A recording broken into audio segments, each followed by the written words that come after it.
I love capitalism. Wait, but you're a feminist, right? Definitely. I thought feminists hated capitalism. Well, that's what the people on Twitter tell me. Me too. Yeah, but no. There are many different schools of feminism, and some of them definitely do hate capitalism. But I'm a libertarian feminist, which means I'm just as much of a libertarian as I am a feminist. And well, I love capitalism. Markets, generally speaking, are a good thing. And women's increased access to markets and capitalism has been a huge contributing factor to the growth of women's rights.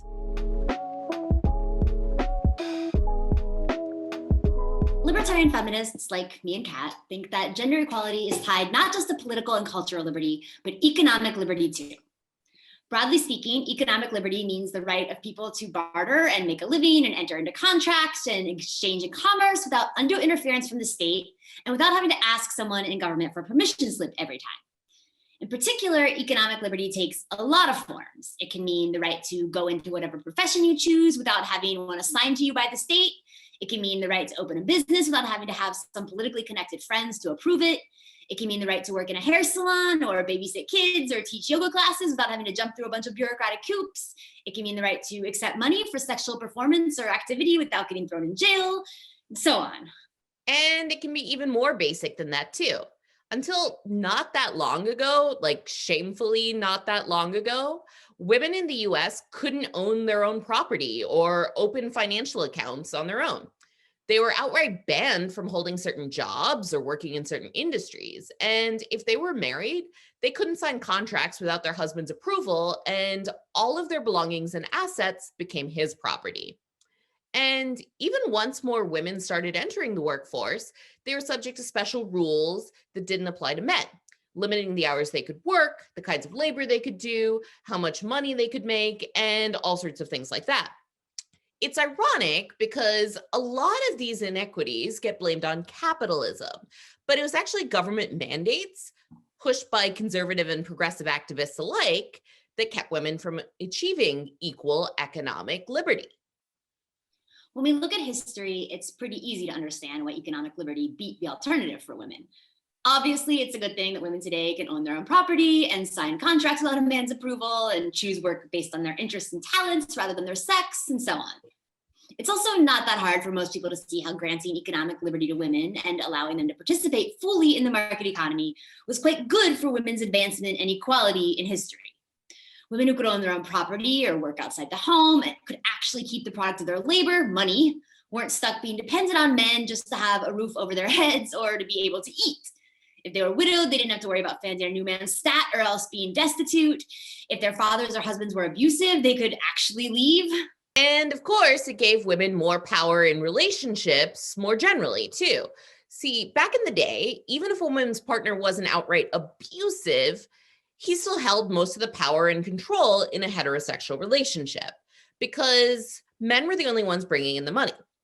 Men knew that their girlfriends or wives options were limited to basically non-existent without them, not just because of social stigma or cultural mores, but because these women quite literally had no other means to earn a living.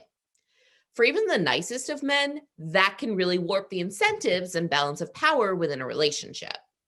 So women being able to work and gaining access to other means of economic freedom really opened up a world of possibilities for them, where they could say, hey, let me make some of the family decisions along with you, or you can't talk to me like that or treat me like that, or no, I don't have to have sex with you whenever you want to. And it wasn't just economic freedom that enabled all of this, of course. Women actually gaining legal rights to their children and liberalized divorce laws, the birth control pill, legal abortion, all of this played a role. But economic liberty for women was arguably the most crucial factor. For the first time, women could demand better treatment from their husbands, and the idea that they could leave if they didn't get it was not just an empty threat. Suffice to say, a lot of men were not thrilled about this. Which is something of an overlooked factor when we talk about the resentment of working women. We focus a lot on how women working threatened men in the workplace, who now had to compete with women for their jobs and for promotions and raises. But women gaining economic equality also threatened men's supremacy within families and personal relationships because women could be equal there too. I bet at this point, some people are thinking like, okay, sure, economic liberty was good for women, is good for women, but what does this have to do with capitalism? The answer is everything. It has everything to do with capitalism, but people might not realize it because a lot of people today have built up capitalism to mean only the bad parts of economic liberty.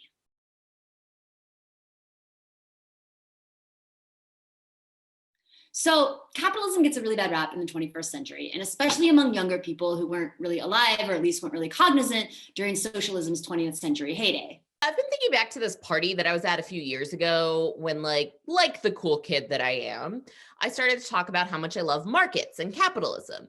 And this guy's staring at me totally dumbfounded. And he says after a little bit, "Wait, you're serious?" He thought I had to have been joking, because then he was like, "Wow, I've actually never heard anyone say anything like that before and not mean it to be sarcastic."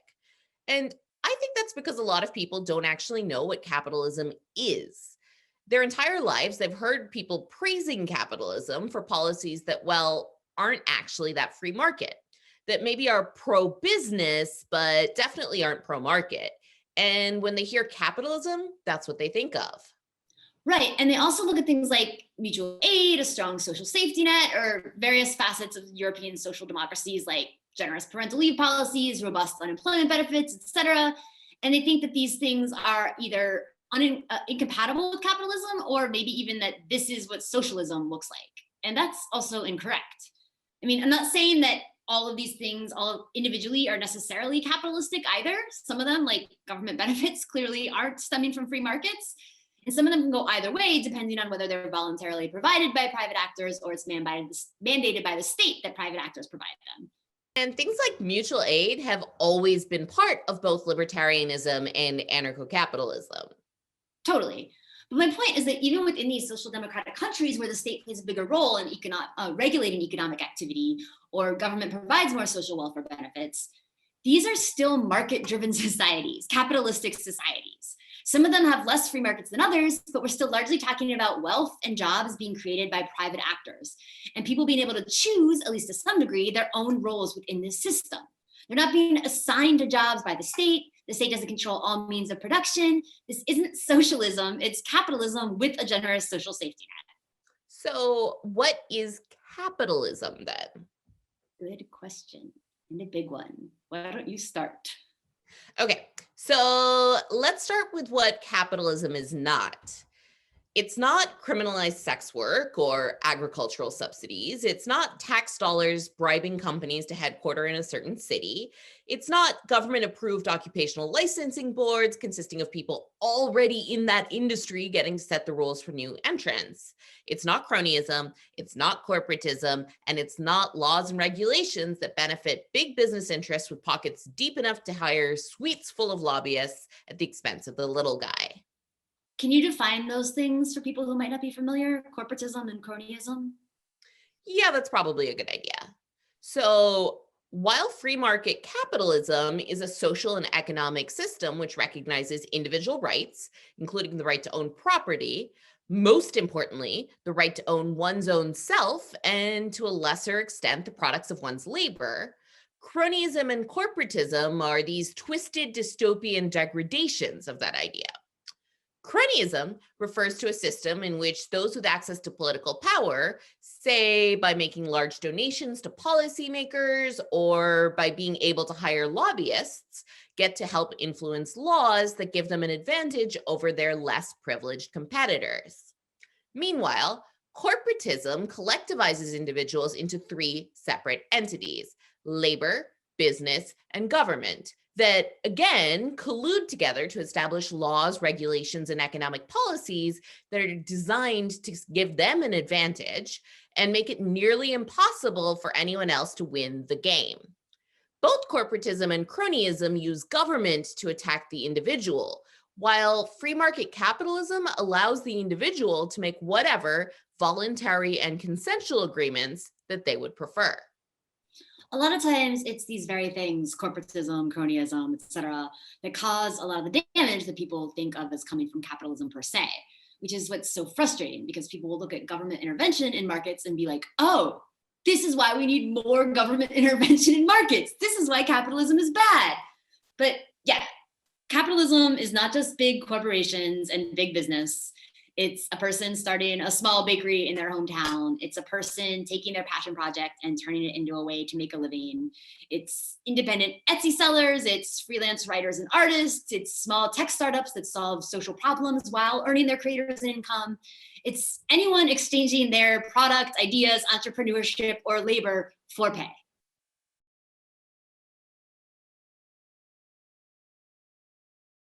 We should probably point out that not all libertarians are as gung-ho about capitalism as we are. Right. There are also left libertarians who, while still generally libertarian, are opposed to capitalism and the private ownership of the means of production. And while people sometimes or often confuse us with left libertarians, because a lot of people confuse left and right on the political compass, which is an economic indicator, with left and right in American politics, which is an indicator of different, largely party-based ideological positions based on policy, or rather tied to policy. So when they hear that we support things like feminism and immigration and ending the drug war, they think we're left libertarians. But we're not. Those are just mainstream libertarian positions, and we are just libertarians. And like most libertarians, I really love capitalism. Like, I really, really love it. Markets, yay! And unlike a lot of feminists, as libertarian feminists, we believe that capitalism has been responsible for freeing people from centuries of oppression, including gendered oppression, and that free markets actually empower women. And this didn't stop at some point in history. It continues still today.